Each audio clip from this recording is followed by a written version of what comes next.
And also, you can send it through WhatsApp. Our WhatsApp number is 0809-444-0981.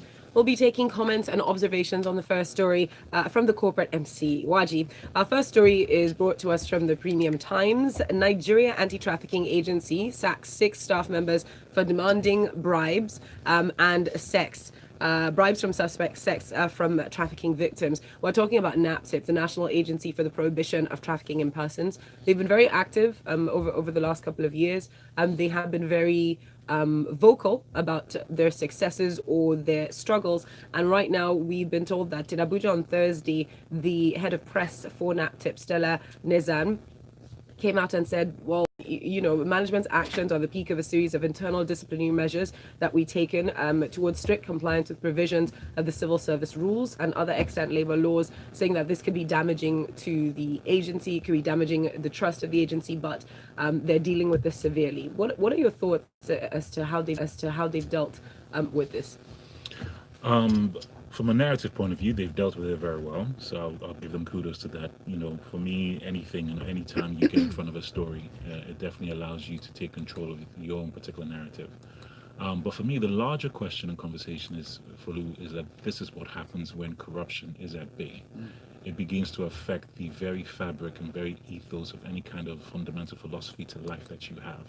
The fact that you work for an agency that is trying to fight human trafficking, and then for some reason you use that or see that as an opportunity to extort people for your own personal gain, whether it's physical, whether it's financial, lets me know that the very core of who you are as a human being is absolutely flawed. So these are the actual ramifications of institutionalizing corruption, is that it just completely removes you from any component of human decency in its entirety.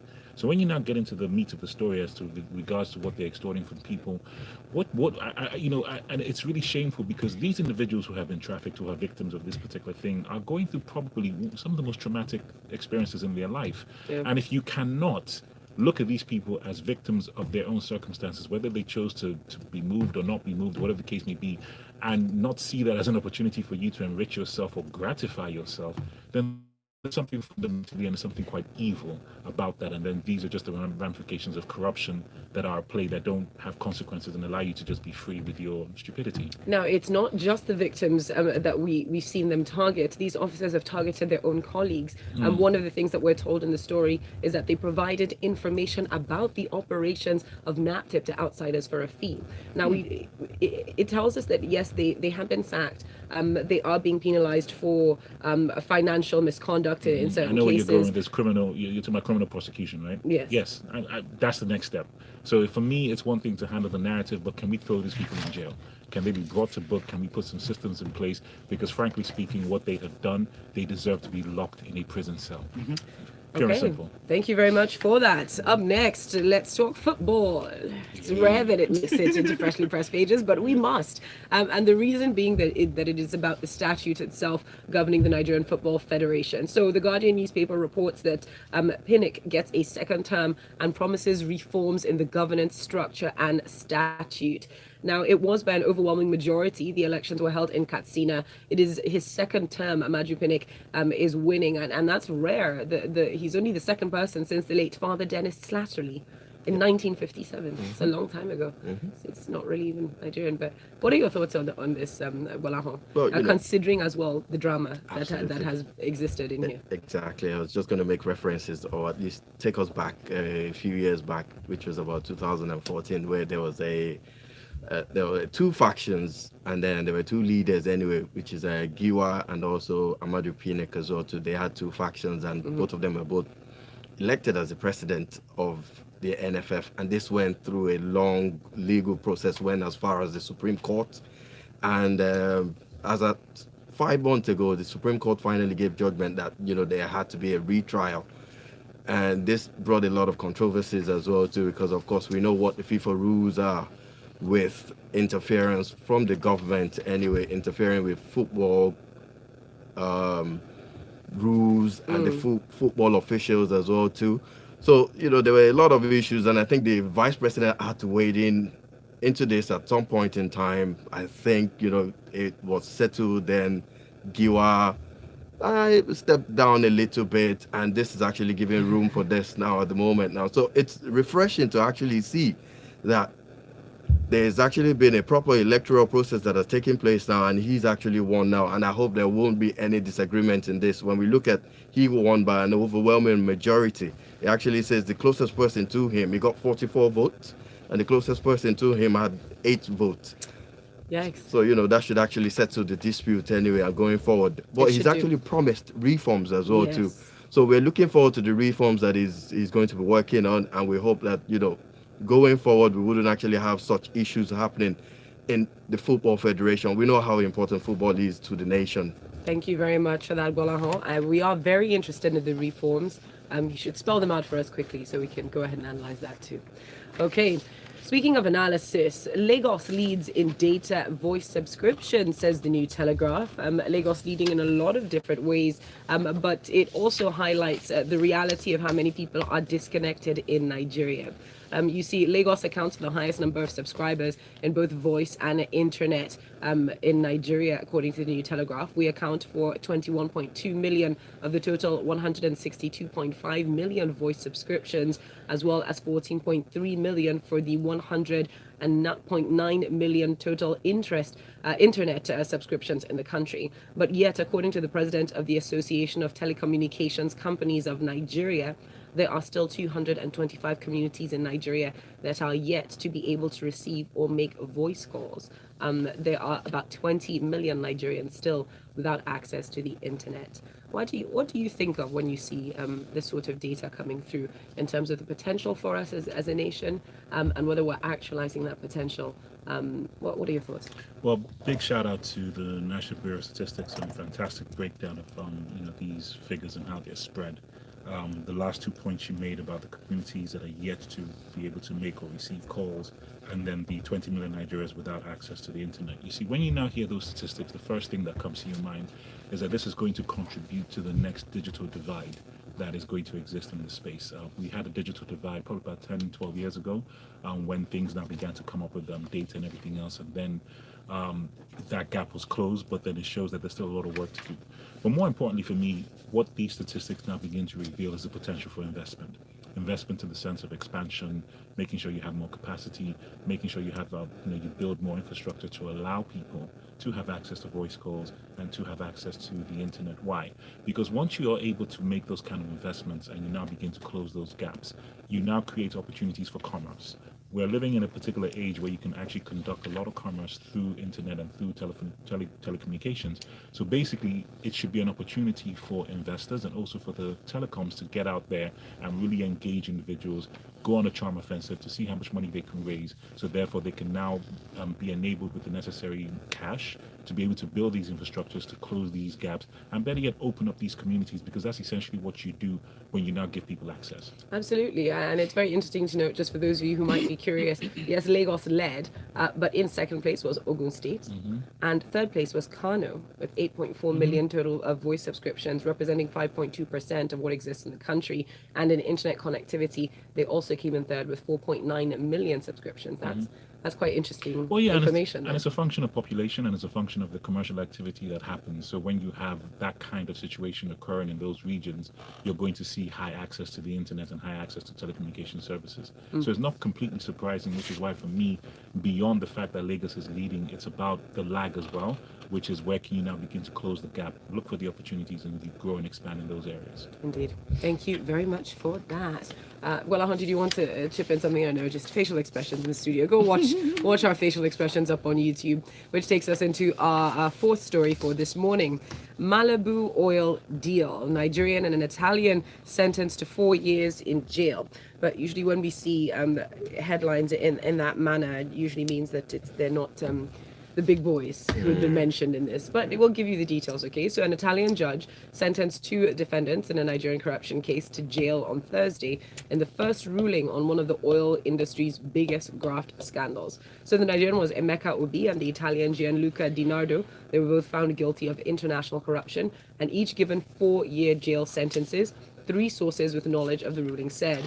Now, the lawyers were contacted for both parties, but they declined to comment. And this long-running case revolves around the 2011 purchase of the Italian oil company Eni, an Anglo-Dutch peer, Royal Dutch Shell of Nigeria's OPL 245 offshore oil field, for about 1.3 billion. Gbolahan. Yes, well, this long-running legal battle has been going on for several years now. If you look at the story at the moment, $1.3 billion was meant to be the transaction cost, but $1.1 billion was what was spent as bribe money to facilitate the sale of this OPL 245. And when we're talking about the OPL 245 has actually been said to be one of the largest reserves that the country has actually on the continent, and it's actually projected or estimated to have about 9 billion barrels of oil still left in it. So you can see why they're paying so much money for it. Yes. When we look at the situation here, this is not the first time that we've had corruption allegations or charges that have happened in Nigeria, where a lot of people have been tried. We've heard of the Ali Button scandal that has happened in the past as well. Several people have gone to jail for that. I think there was also an incident many years ago that had to do with Siemens as well too, if I'm correct. I think this was several years ago as well too. And you find out that quite a lot of jail terms are served by people abroad. But when we're talking about the culprits that are involved in such scandals in Nigeria, they seem to get away with it quite a lot. And there are quite a lot of high-profile people that have been fingered in this. Yes, including the NE CEO, Claudio Descalzi, and 4 ex-Shell managers, including a former Shell Foundation chairman, Malcolm Brinded.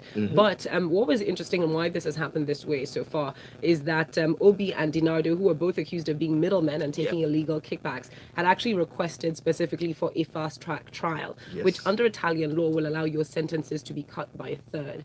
Perhaps they saw the writing on the wall and felt, you know what, let's bite the bullet quickly and not drag this out, because it might be tough for us, because in all likelihood they would have been made the fall guys perhaps for the bigger trial. But the ruling in this situation will not tie the court's hand in the main trial, which is very interesting. Well, it's quite interesting that you'll find out that quite a lot of all these situations that happens when it comes to bribery allegations in the oil and gas industry, what normally tends to happen is that, of course, most of all the big giant the oil and gas companies do not exactly go directly with dealing with government officials. There's always a middleman that facilitates all this. And we know we call it facilitators in Nigeria anyway.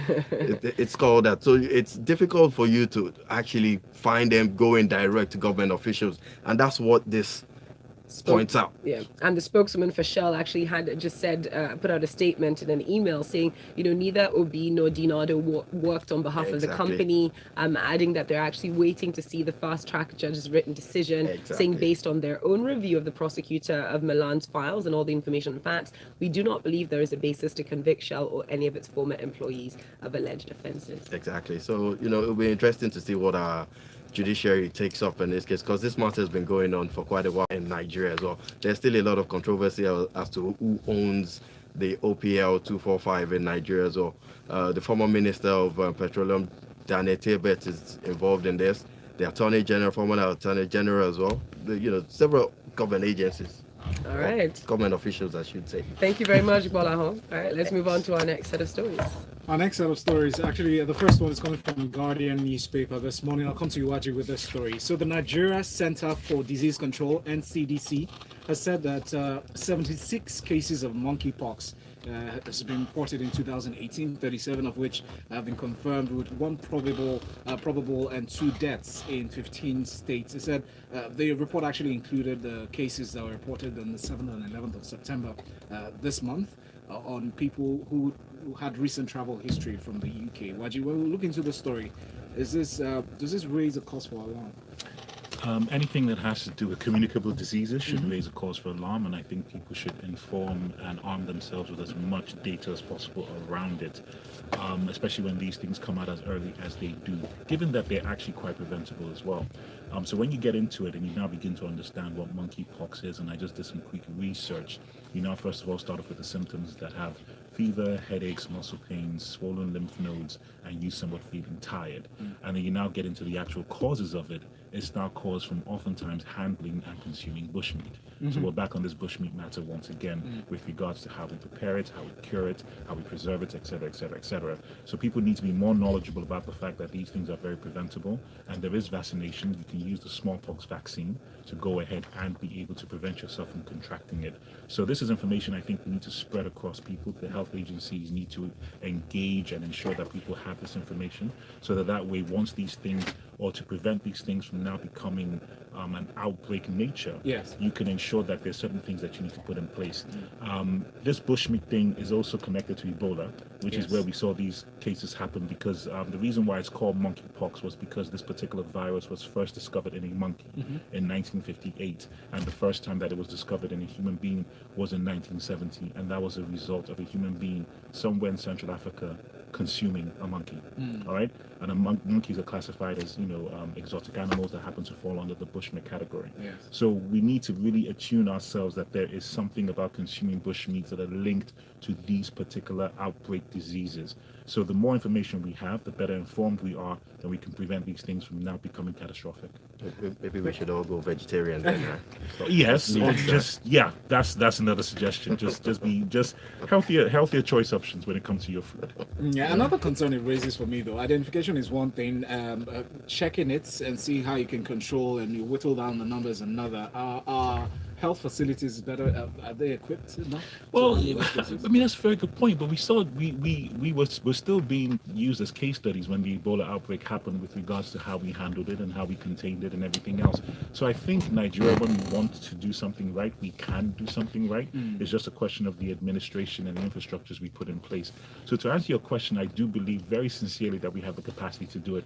Whether or not we will, and I'm just hoping that it doesn't now get to a point where it took of blessed memory, Dr. Adenuga, to die for people to be like, oh my God, so people of certain classes can actually contract Ebola. Let's That's do right. something about it. Yeah. It shouldn't get to that point before we now act. Like I said, there are very simple things that we need to do.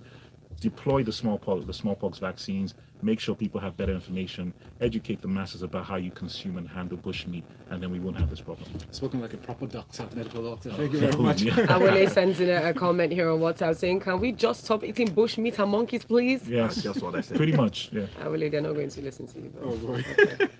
Moving on to this next story now from Daily Times. Another Buhari's minister skipped NYSC. And this is quite interesting because the minister that was labeled as skipping this NYSC is Minister of Communications, Adebayo Shitu.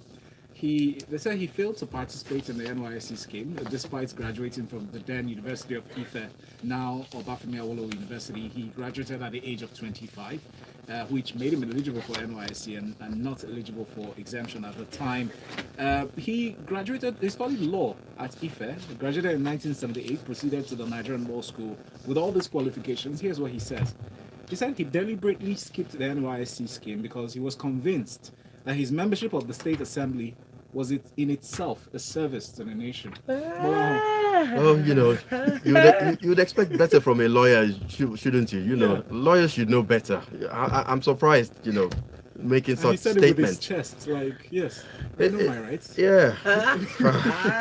Well, I think I should just basically say kudos to Premium Times. It seems as if they've been waiting out as well too for. Yeah, but this was Daily Times report.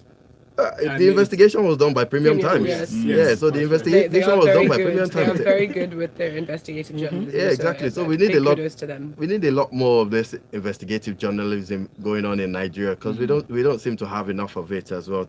Anyway, so when we're looking at the situation as well, it seems as if they've been timing it as well. They waited for Kemi Adeosun to resign, and then a few days later they chipped this in as well too and opened up the floodgates as well. And now we can see that there's another person involved, and this raises a lot of questions as well. It speaks volume as to how long did it actually take our president to come up with these names. It took 6 months to appoint these ministers, and look at what we have here.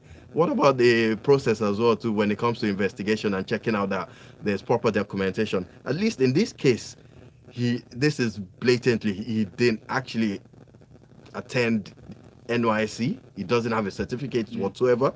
So this is not even a case of forged certificate. He doesn't even have it. And he claims, I've served. So Yeah. I do not need NYSC. Well, when we look at the rules as well for the NYSC as well, there are categories for exemptions, and it actually says here specifically. So I would actually like our audiences to pay very close attention so that in future we would not have this situation reoccurring as well.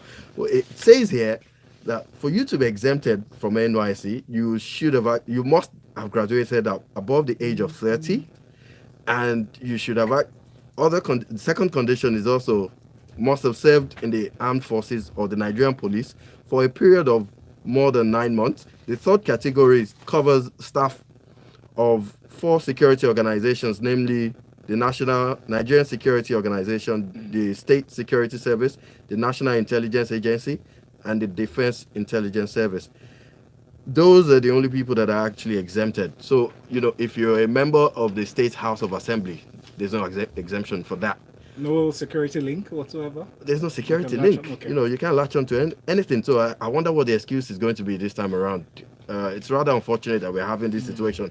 And it's funny enough as well that NYSC is always used as some sort of cutting people off or exempting people from certain posts. Yeah, as a requirement. Yeah. Thank you very much, Gbolahan. I'll move on now to this next story from Punch newspaper. Earthquake now a potential hazard in Nigeria. That's a report from the Presidential Committee. They said they carried out some investigation on geological, hydrological, and geotechnical investigations really for Abuja, and identified an area, Mbappe, as a shear zone that was weak with several fractures and fault systems. They said Nigeria now is prone to seismic hazards following recent earthquakes. They also gave certain reasons, alluded to boreholes around the city. They said there's an existence of 110,000 boreholes within Abuja metropolis alone. When I first read this article, one of the things that really struck and jumped out at me was what they said Nigeria was now prone, which I'm struggling with regard to that. So what does that mean? That did something just happen that we weren't prone before? Abuja exists. I do believe a little bit on a fault line. When we last mentioned the story, we sort of brought this up. But anyways. But to the point. So these fault lines don't just happen. They're kind of. If you study geology, it takes like a few millennia. Yeah, no, they're there. They're there. So, they've been there. So I don't know what it means. Like it's just something that we're now in a fault line. No, you've been in a fault line. But I think the larger issue is that even though you're in a fault line and you don't necessarily have tremors, there are things that can trigger tremors, which is you now having access to water. So I'm very happy that they mentioned the component about the drilling and then also the boreholes and everything else, because what now begins to happen is when you now begin to activate or you conduct activities within the earth soil on that fault line to bring out about water is going to now create these triggers to ensure that you have movement. That's just the way that the world works, because the world is constantly in motion. The reason why California has that many earthquakes that it has is because of, number one, where they are located. They're located between two mountains, so the access to water is very, very, very small. So for a very long time, they were also drilling, having boreholes and everything else, which created, even till now, the fault line triggers that now create the kind of earthquakes that they have. So what they now had to do was to now ensure that they built waterway systems that existed at the top of the mountains that now gave access of water flowing down, to now reduce you digging further into the earth and then now triggering the fault lines to create these tremors. So there's an actual science behind it, and I think it'll be important for us to now begin to study what you now need to do to avoid those kind of activities that create the tremors. But furthermore, which I also really enjoyed in this article, is that in spite of all that, it's about thinking clearly that when you now build and when you now begin to construct, you make sure you go out there, have materials that are earthquake and tremor proof. That was absolutely brilliant. I was looking for it in the article, and I'm very happy that they mentioned it, because it shows that it's one thing to prevent, but it's another thing for us to respond. So I'm very happy that they're thinking, because these materials and this level of engineering exist. So let's go out there and do the right thing. If we're going to be in a fault line situation right now where we're susceptible to earthquakes, let's make sure we have earthquake-proof buildings. Absolutely. Talk to San Francisco. Talk to Los Angeles. It's very straightforward. Very straightforward, very simple. The tech is there. We've got lots of messages coming in, so let's take a few of them very quickly. Tony Okpara says, Mr. Shitu's defense on his NYSC is rather embarrassing coming from a lawyer. Was there an orientation before going to serve in the House of Assembly and what about the money he earned in the assembly. This other message comes in from Solomon from Akoka, who says, my chest, oh, how can a lawyer of that long practice say such? Let me believe he was misquoted. But however, didn't the DSS do their due diligence? How was he able to pass screening? I fear for his gubernatorial ambition for next year. While Washington says, ministers and NYSC problems, the president no work certificate. What an administration. We'll move on now to the story from ThisDay newspaper. Gbolahan, the MBS, as Nigeria Bureau for Statistics, has actually come up with this report saying that Nigeria's total domestic and foreign stock stood at 15.63 trillion naira and $22.08 billion respectively as at June 30, 2018.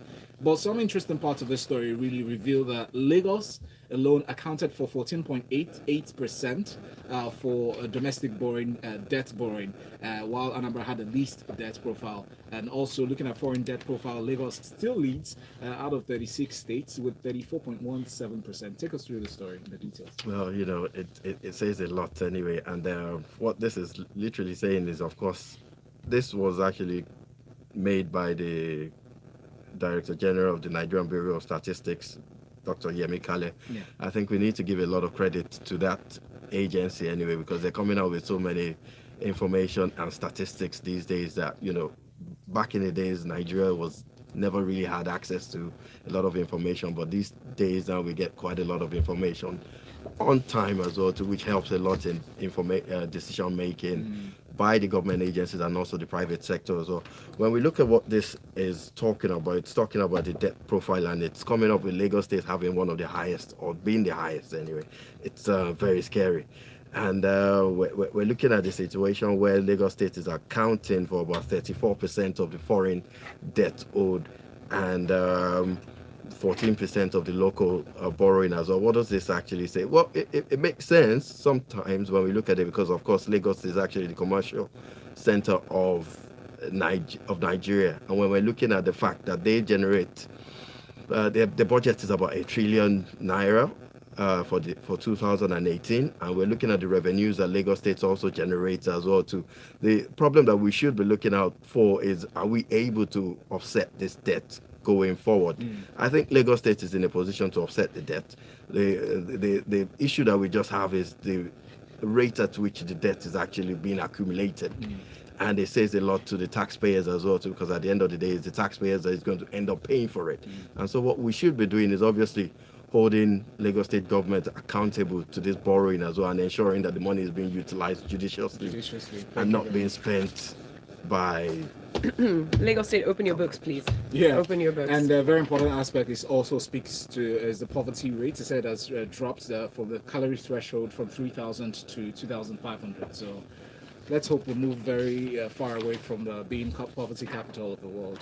That's it. And that's that's it. That's it for Freshly Pressed for this morning. Lots of interesting messages coming through. Chika Gina says, so Adebayo Shitu is now telling us that he deliberately skipped NYSC. It's all right. He should just deliberately go to jail and serve there. After all, they are all services. While we go over to WhatsApp, Big T Ever the Joker says, earthquakes, so Boko Haram, herdsmen, robbers, SARS, all of that. You never do. Nowadays, Ghana, here I come. Big T is okay. Just be safe for your journey. We want to thank our analyst for coming in this morning. Nwaji, thank you very much. Find him up on Twitter and Instagram as The Corporate MC. That's with a K. And you can find Gbolahan up on Twitter and Instagram. Not yet. Really I'm working towards it. I love the little no. I'm working towards it. On Twitter at Mr. G Quest. Of course, Valentine and myself stay here with you all the way through till 10 o'clock. Yeah. Coming up next at 8:15, we are talking sports inside the locker room with Tega Onajaife, who is standing by. So keep listening to Smooth Breakfast. Good. Well done.